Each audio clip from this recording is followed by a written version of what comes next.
po ng tamang babae para sa kanya, napakapalad ng babae niya. Amen!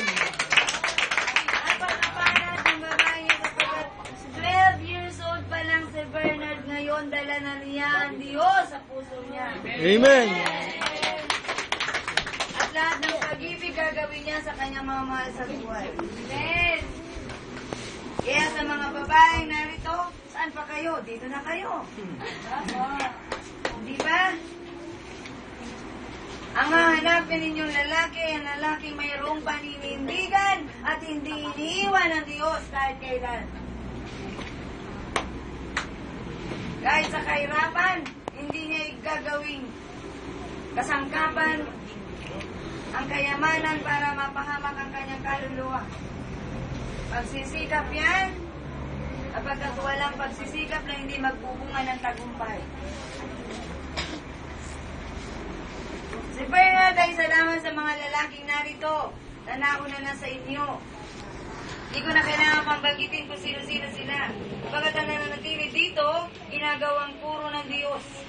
Nililinis ng Diyos para makita ang bunga, malulusog. Kapagkat ang isang halaman, tinatanggalan ng tuyong dahon niyan. Pinabawasan ng tuyong sangayan para makitang palaging sariwa. Walang halong bulok, walang tuyo. Inidilig ng Diyos sa sino man taong dumarating dito. At ibinibigay ng Diyos ang kanyang salita, laging sariwa. Amen! Kaya para sa lahat, para sa inyong lahat, isa lamang, narinig ninyo ang Diyos, inanyayahan kayo ng Diyos, tatanggi ba kayo sa paanyaya ng Diyos? Hindi! Ang nagsasabing hindi tatanggi, dapat ay nakikita dito paglinggo. Paano siya? Tagapangasinan siya. May imposible ba sa Diyos? Wala! Ay di mula Pangasinan, magbiyahe siya sa Abano. Andito siya ng linggo. Amen! At kung malaki ang faith niya, ay di magkaroon din ng gawain sa Pangasinan dahil dadali niya sa Jesus sa Pangasinan. Amen! Palakihin niyo ang faith niyo. Para sa Diyos, magagawa ang lahat ng bagay. Ang Diyos ay gagawa. Kapag tayo sa Roma 8:28, alam natin sa lahat ng bagay, ang Diyos ay gumagawa kasama ang mga nagmamahal sa Kanya, ang mga tinawag ayon sa Kanyang panukala, sa kanilang kapatid. Huwag niyong kalilimutan, sa lahat ng bagay, ang Diyos ay gumagawa kasama ang mga nagmamahal sa Kanya. Amen!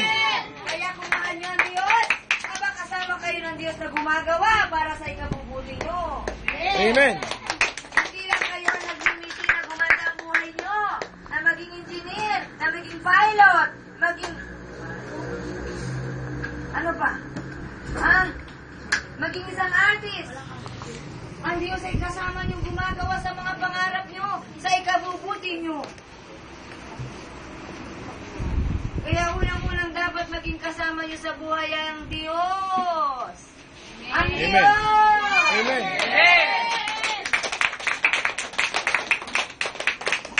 Naglalakad ka. Oh my God. Late na ako. Oh my God. Late na ako. Pakiangat nga ng paa ko para hindi na ako lumakbang. Nakikita mo na sa likod, ang bilis-bilis ng hakbang mo, hindi mo nararamdaman. Sa ilang minuto lamang, nandun ka na sa pinaroroonan mo, sa paroroonan mo. Kaya bang gawin ng Diyos yan? Hindi. Kaya! Kaya! Amen! Kaya! Kausapin ng Diyos kung ano gusto mo mangyari. Pero, ang tanong, sumusunod ka ba sa Diyos? Kung sumusunod ka sa Diyos, tutugon ng Diyos sa nais mo. Kung sumusunod ka sa sinasabi ng Diyos, paano kung hindi ka susunod? Kaya simple lang. Anong gagawin? Sumunod. Sumunod. Sabi ng Diyos, bumalik sa linggo, bumalik sa linggo, bumalik sa linggo. Susunod ba kayo? Hello? Amen! Oh, pagdating na tatay ni Gilbert, anong gagawin ni Gilbert? At tatalawin mo ang tatay mo rito sa gitna. At sasabihin ng tatay mo, purihin si Jesus. At kahit wala siya rito, bumikilos ang Diyos sa buhay ninyo. Amen!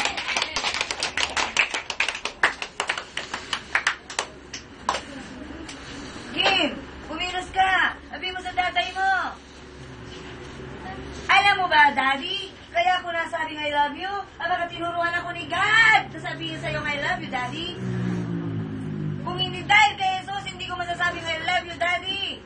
Kaya huwag mo akong pagbawalan pumunta sa gawain ng Diyos. Amen! Ang Diyos ang nagturo sa akin, mahalin ka.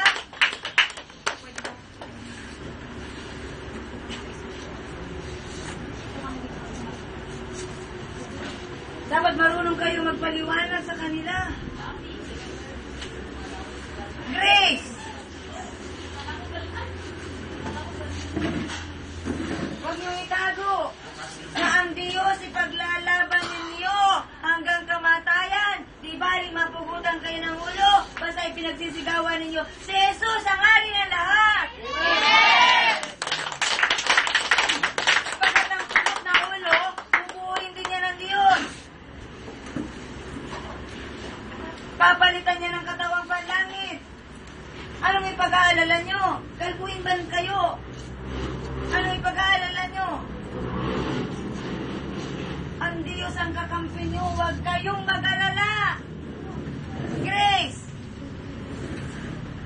Kahit anong pagsisikap ng nanay at tatay mo, naalisin ka dito. Kung hindi kita bibitawan, hindi ka mawawala dito. Amen!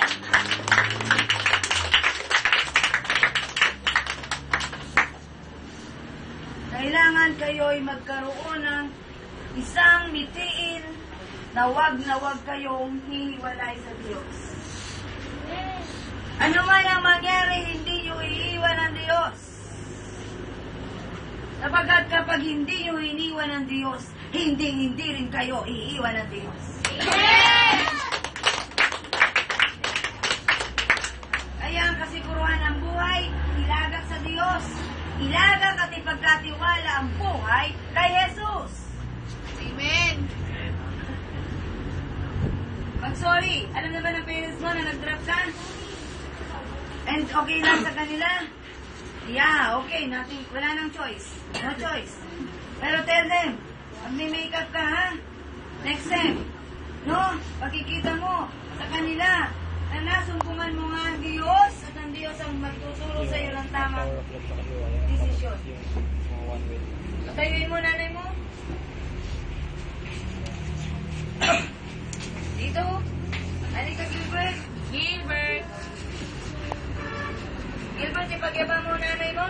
Ang nanay mo na nahirap ang kalooban nung ikaw ay nasa lansangan.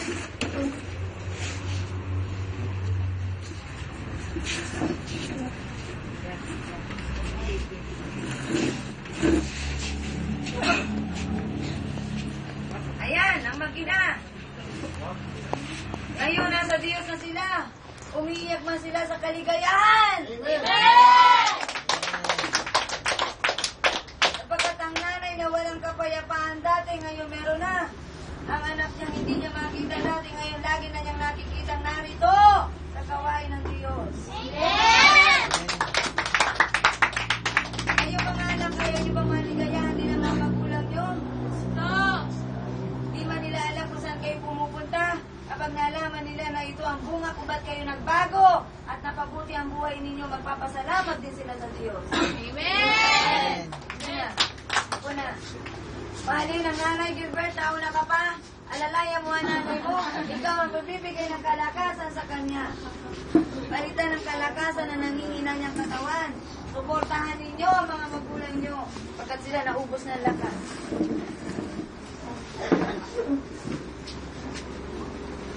Sa bagay, dito ang Diyos kasama nyo, kaya bumalik kayo rito.